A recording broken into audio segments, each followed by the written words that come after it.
Hello guys, welcome back to the channel. I hope you all are having a very wonderful day today. So today I want to be showing you guys a Hoffman video, a Hoffman review that I played and I really enjoyed the ship. But before I start with the review, I hope to focus you guys on this attention to the discount here, right?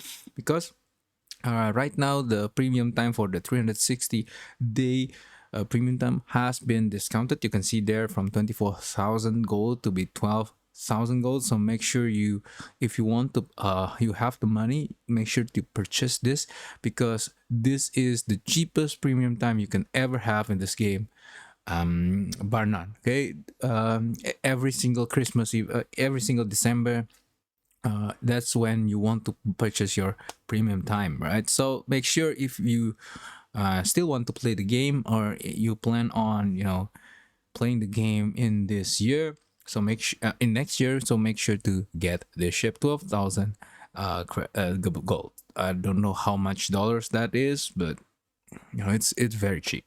Okay.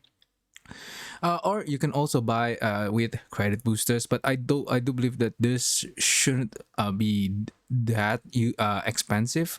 I mean, like, it is a $12,000 difference with this 65 bonuses, and I don't believe that is what you want.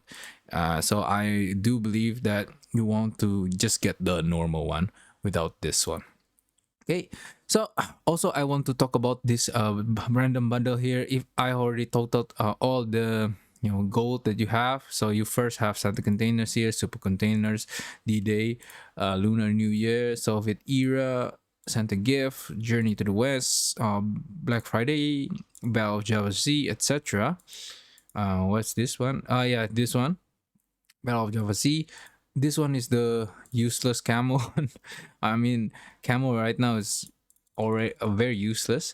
But and you have also a mega gift containers using and finally you have the premium ship. If you total all of the gold, the gold that you have, it's about 8,888. I'm assuming this is because the Lunar New Year, right? 8 is a lucky number in Chinese, so 88888. And it depends on you whether or not you find that tier 8 random premium ship costs 8,888 gold is worth it for you, as well as obviously all the rewards before it. So if you also have the gold for it, I think that you might want to try and test your luck on the ship. Here are the list of ships. You can I will scroll down and you can pause to see if there is a ship that you want on this list actually. Okay, and I do believe that other than Nuancia and Shield and Nottingham, which is stupid, Almantaro Grau and etc., I think it's all been sold on the premium ship currently, or maybe Cheshire is not as well. So essentially, it's a gamble, right? Especially if you don't have any premium ships. I have some here, but definitely is still a gamble for me. Anyways, let's move on to the video. So let's talk about the Hoffman here. Let me find my Hoffman. Okay, here you go. The Hoffman there. Looking at it is a French. It's like a F Schultz. Hall. I mean, I'm sure that you guys already know from thousands of YouTube videos on the Hoffman, but I just want to tell you guys a little bit about the stats, just brief. I know that you probably already remembered all of them, but let's first talk about the armor layout. You have 25mm side plating armor. That means that destroyer caliber guns could shatter on your belt. So that's why this ship is quite tanky, even though you actually have lower hit points, right? 24,500 without survivability expert, and I bump it up to 28,000 with survivability expert, and if I run the flag, it will bump up again to 29,400, which is quite very healthy for a destroyer, but definitely not as healthy as an Elbing. Okay, so I also this ship also have a really better HE than compared to the Elbing, but worse AP, because you don't have the same alpha damage and you don't have the same alpha AP angle. So but if you look at the HE damage per minute, it's 112, damage per minute. So it's not definitely not winning any games here. If we look at the ship tool, we can see here that the Elbing, sorry, the Hoffman. Let me main battery HE The Hoffman is actually the second lowest in HE compared to Elbing, but the key here in a Hoffman, in my opinion, is the accuracy on the shells. You can hit all your shells on a DD compared to any other high HEDPM chips because of this. Look at that dispersion there, right? That means the only one that have their dispersion is actually a Ragnar and Elbing, and Elbing doesn't really have your HEDPM. So that's why I think that Hoffman is a slight upgrade to the Elbing in terms of the main battery guns. Okay, and you can see there the HE salvo is significantly higher, 13,200 HE salvo. But if you are facing like something like a Daring, Harugumo, Vampire, Small and Marceau, you probably will be dead. But if you fighting like a normal one, like Aval the Bazan, if he doesn't have reload boosters, if you're fighting Trump, if you're fight actually Trump can damage you. So if you're fighting Simakazes and maybe maybe Grozavoy, as long as they cannot really pen your 25 millimeter armor, you might be able to win the engagement even though you have low HE DPM compared to the others, but the hitting DPM on your shell is insane. Now, for the range, it is sadly quite low. Now, the base range is 11 something, and I put range mod here on the ship to 12.9. I plan on, I should have used this one, the main veteran AA expert, but I do believe that the ships are needing more of points on this kind of captain build here. This one is what I use, and I plan on maybe getting a superintendent just for that extra smoke and hydro, which I constantly running out, and maybe getting priority target or the super extra heavy ammunition right here. Maybe I also may get the demolition expert because your HE fire chance is actually quite good at 12%, and you actually pan 38 millimeters, which can deal with American battleships and French and British battleships. Okay, because of your quarter HE pan on the German ships. I run Gunther Luchens here just to increase the amount of reload if I can hit 140 shells hit. I mean, it's not easy to hit like 140 times in this ship if you don't smoke up and farm a battleships. But I think that I do believe that on those kinds of games you want that 7.5% reload. For the upgrade, I run like this. So you can see there for AA and torpedoes. By the way, torpedoes I forgot to mention is better than the Elbing in my humble opinion because of your speed is actually quite good at 66 knots, and the reaction time is all quite low at 7.9 seconds. Now it's not the lowest, but it's reasonable. Okay, especially against slow turning legacy battleships like the Yamato and Montanas. You also have quite low damage though at 14,400, so that means that if you take into account the torpedo reduction, it probably will be like 10k ish and on average. So it has 12 kilometers range, which is good, so you can drop them out whenever you want, and also you also only have an 80-second reload on these torpedoes, which makes it able to pump out those torpedoes left, right, and center. The maximum damage on the depth charts, it's quite low actually, 2,400. So it's different from other destroyers that have 5,000 depth charge damage, but I do believe because of your bomb is a lot, that's why you have them. Okay, your AA defense is quite good, but the problem with this AA defense is your long range AA is only 51 compared to your medium range AA at 197, but the firing range is very good at 7 kilometers and 4 kilometers respectively. Your flag is shit at only 2 flags, so that means that even with running the DFAA, you probably won't be able to shred many planes, but at the very least you can cripple the enemy strikes, so they can only strike you maybe once or twice in an attack. Okay, so for the maneuverability, this ship turns like a brick. It's quite fast at 37.5 knots, and if we run speed flag, it's about 40 knots. And if you add another speed boost 8%, that's 40 plus knots, right? But the turning radius is shit at 800 meters. It's like cruiser level of turning circle radius, and your rudder shift times is quite bad at 5.3 seconds. Now, it's not as bad as the Khabarovs, but it's still quite bad. Okay, your detectability is actually 6.4 on this ship, which is quite decent, especially for a ship this large.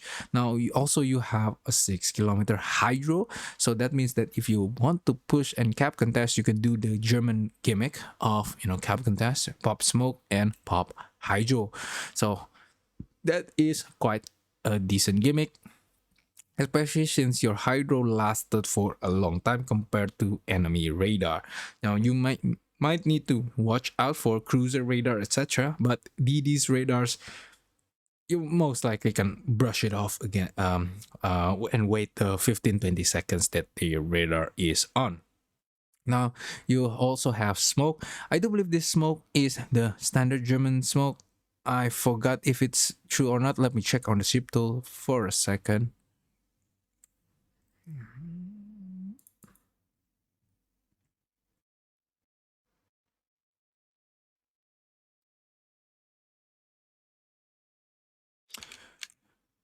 Okay, yeah, so your smoke is the standard German smoke, Z52, which means your smoke is quite shit compared to Elbing's a better 20-second more smoke time. You are the same as the Z52, which is quite a bit of problem for you because the ship, the German smoke in general is the worst smoke in the game.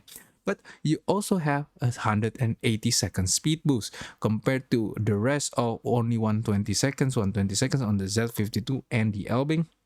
This is quite good for you, and you don't have any torpedo reload booster, so that's no thing there.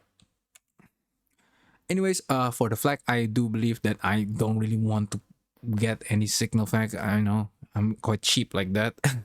And yeah, that's all for the stats, and I'm going to see you guys on the game. I will post 2 games here.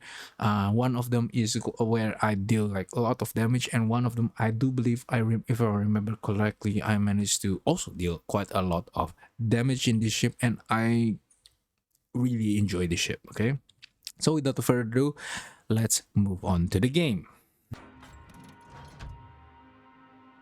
So here we are in the game. We are on Land of Fire, if I remember the name of the map correctly. I never really remember maps names.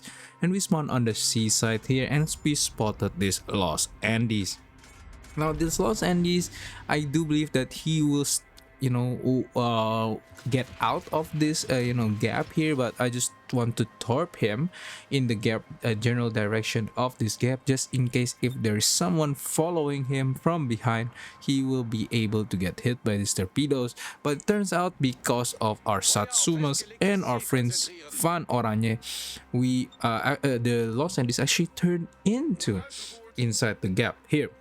Now I am quite happy, but at the same time I really don't I really hope that the Los Andes will turn again towards the edge of the map, and it seems that it is the dream come true for us, and our torpedoes are in very perfect position to hit the Los Andes, and we managed to hit a couple of torpedoes, 5 torpedoes, 2 floodings, 48,000 damage. Okay, that is also quite the downside of this ship. Okay, even though you hit 5 torpedoes, you only deal 48,000 damage on Los Andes, which doesn't really have that much of a torpedo protection. If that were Shimakaze torps, then the Los Andes will be dead.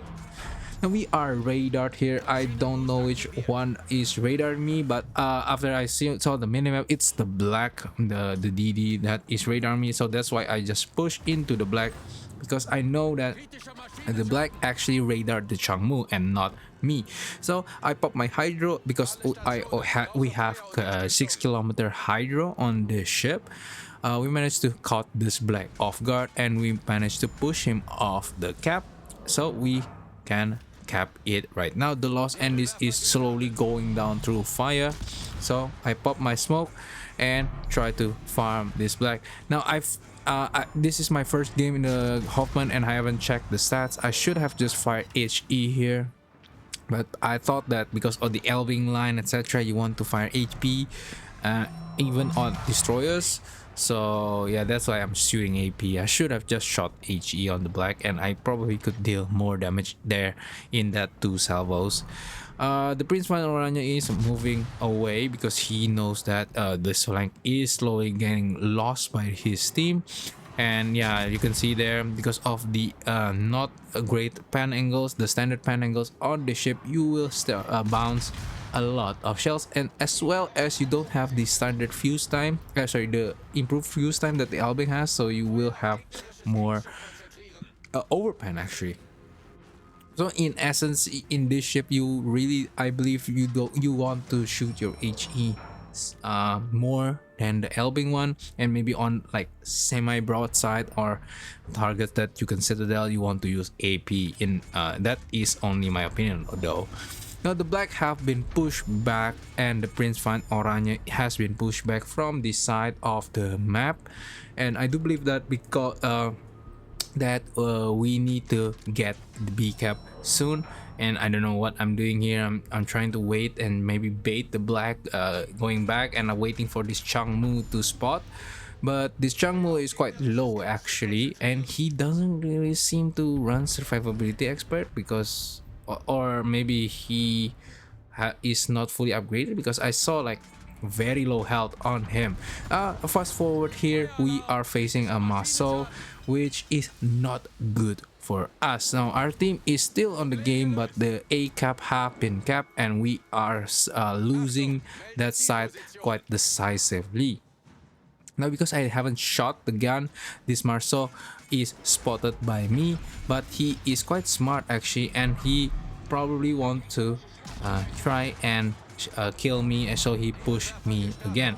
Now at this point, I should have just, you know, load HE and just wait for him to continue shooting me, but I am quite too afraid of it, so I just pop smoke, and I want to do like the pop hydro thing, but it turns out that the Marceau is smart and he turns away. Now this is where I should have just shot HE. Okay, I'm shooting AP, getting 5 overpunch, which is not great, but that AP salvo is quite good, 3k. And this is where I you know, pop my hydro to spot the torpedoes and have switched to HE. Now the problem with the ship as well is the firing angles. You can see there, I need to give a lot of broadside to shoot all my guns, so that is quite a bit of an issue compared to Elbing. If you're kiting away, that is. If you're pushing, you have better torpedo angles. Okay, now at this point, I know that the Marceau is probably going to start and capping C, so I prepare to camp it out here, trying to spot him if he managed to get into cap C cap.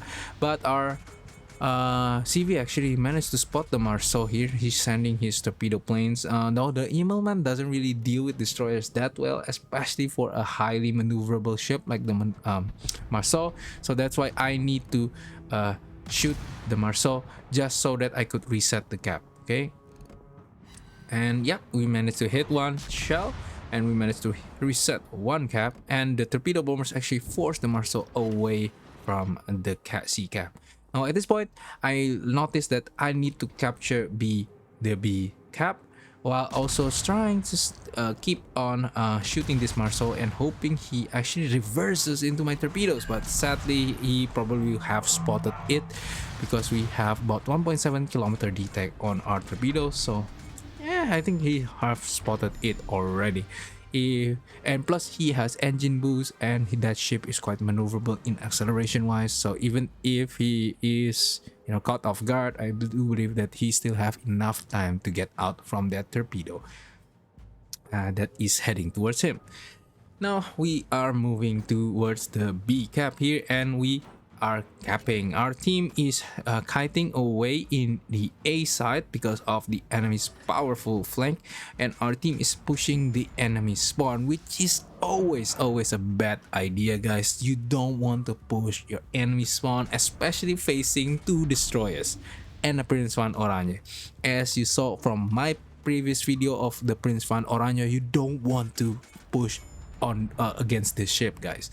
It is such a pain in the ass trying to push a Prince Van Oranje. By the way, this Shinano have put his bombers on me, and he actually managed to clip me, dealing quite decent damage at 3k and resetting my cap progress here, which is quite annoying. Okay, as you can see there, the black half radar the Changmu, making our push on the enemy flank completely without destroyer support, which is such a stupid way to push. Okay, I think these Alsas and Prince Van Oranje should have just turned away and kite the DDs, but at this point maybe they are already in too deep and past the point of no return, and they should just continue to push anyways, right?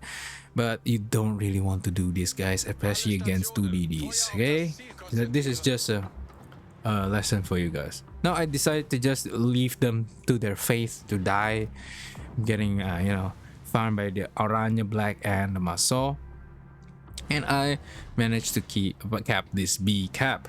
Now the Lepanto is actually quite juicy for us. He is heading keeping a straight line because of his smoke screen, etc., and he is also pushing our enemy our team battleship, the Georgia and the Satsuma. So that's why he is most likely going to stay angled towards them. This is what you want to hit, you want to target in a torpedo destroyer, or essentially a destroyer in general. If you want to torp, you want to go on the crossfire side of the ship. Okay, the Lepanto started to angle just to try to shoot his guns, but he is angling back in, and I do with the Satsuma dealing reasonable damage to the Lepanto, and I do believe that my torpedoes will get a clip on this Lepanto. I'm not sure how many torpedoes I actually land on the Lepanto here, so I think it's two or three. Yep, three torpedoes. One managed to clip at the very edge of his stern, and we managed to kill the Lepanto there, dealing 21,455 damage. Now this is quite a bad angle for us for torpedoing this Iowa, because he is angled like his bow is angled towards our front, and actually the Marshal or the Black have been starting capping B. Now that is quite a problem for me because I am a massive ship, so I need to immediately run away from the B cap. I expect this Iowa here to try and turn in out and turn in towards the B cap here, just to shoot his guns against the Satsumas and the Georgia. So that's why I aim like that.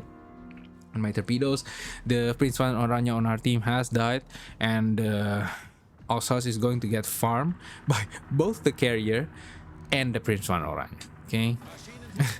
Yeah, but sadly the Iowa is quite smart actually, and he tried to angle in, and I do believe managed to dodge all of my torps. But at this point I am trying to reset the cap here, so I shoot at the Black and managed to reset quite a lot, but I didn't expect the Marceau to be so close to me. So that is very surprising for me, at least.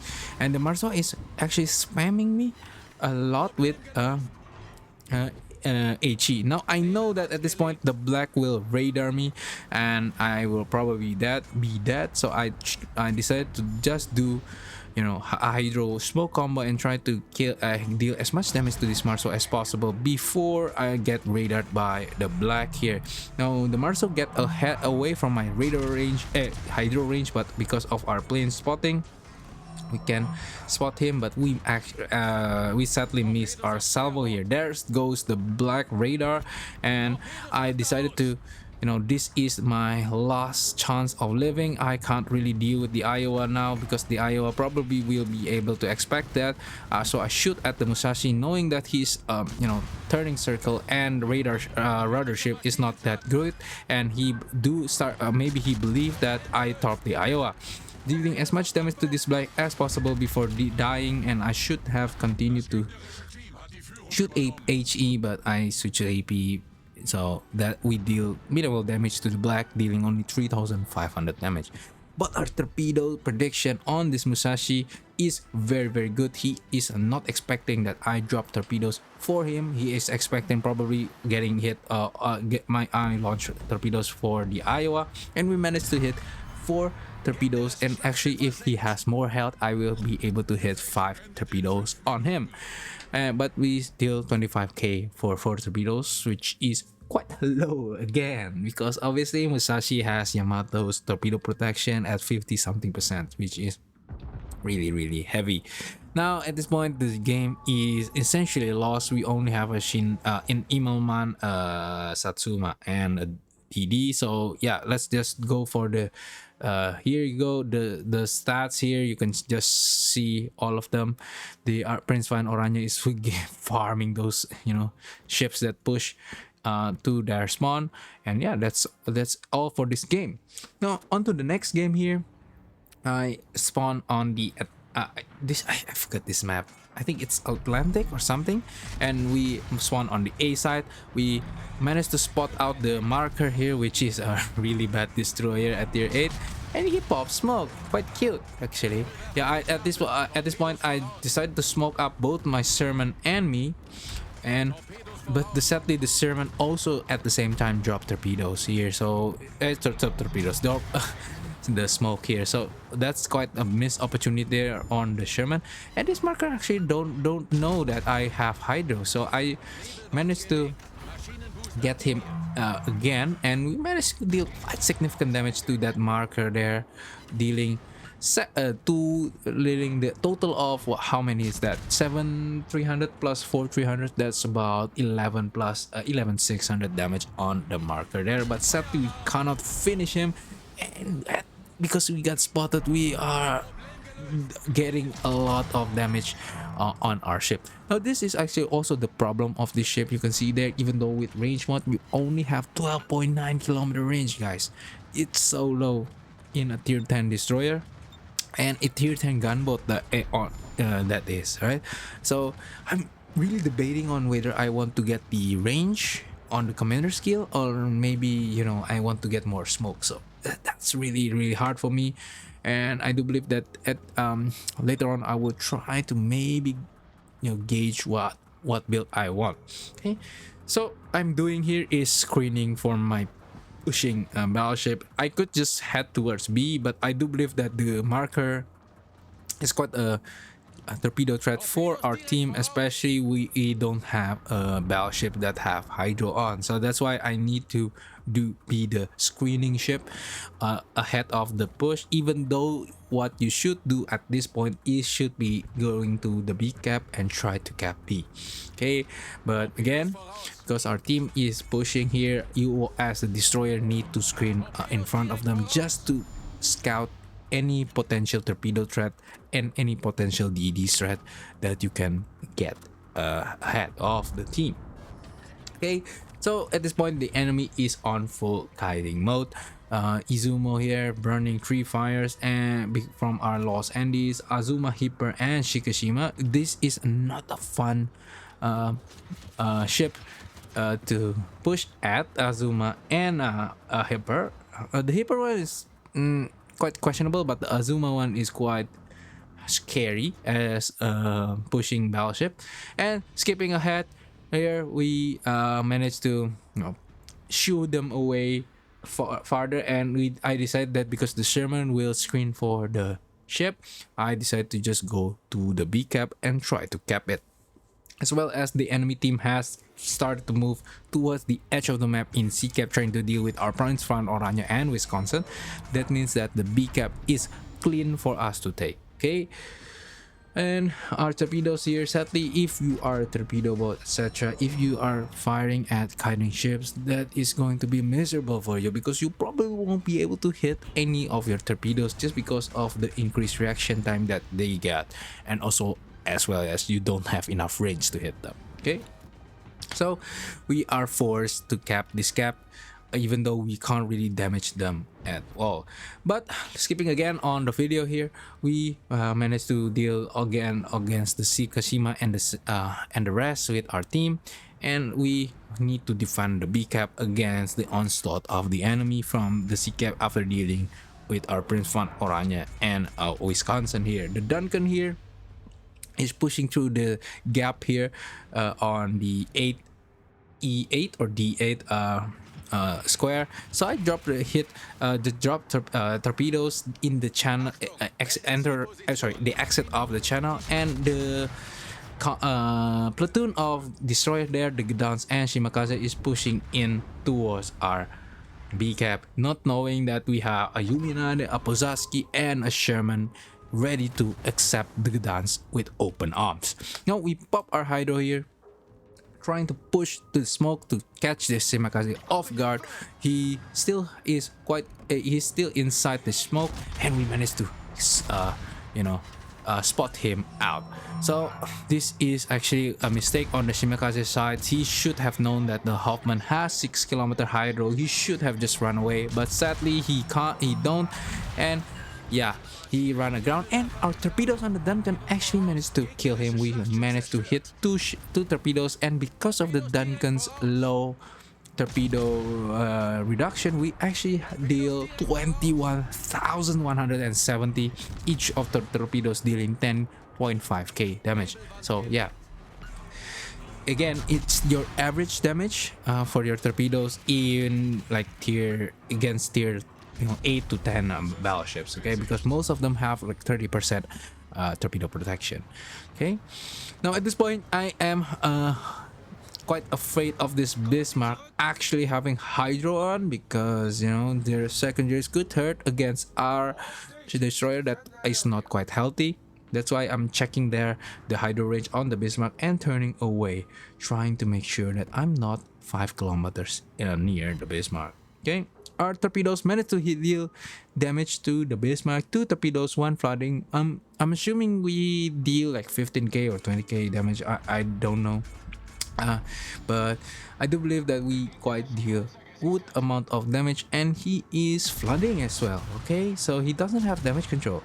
So we are farming here behind the smoke cover,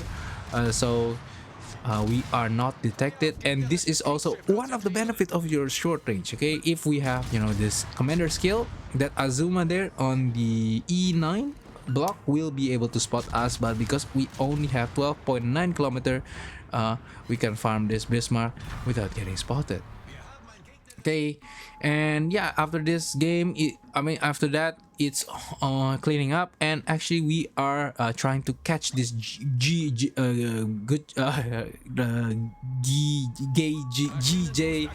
marker there, who's decided to stick up on our team and managed to cap A for us. And because of his popping smoke, which is stupid for him to do, I managed to locate him quite easily there, and we pop our speed boost there, and we are slowly catching up to him, even though our team is winning. But I want this kill. Okay, I want this kill. I already damage him quite in the early game, and we managed to kill him. The good job marker, and he actually deal 4k damage to us. So yeah, luckily we have Gunter Luchens on with that heal coming quite clutch, and we dealt 123,000 damage, and we are top on the leaderboard. Anyways, that is all for this video. I hope you enjoyed the game on the Hoffman. I'll see you guys next time. Bye bye.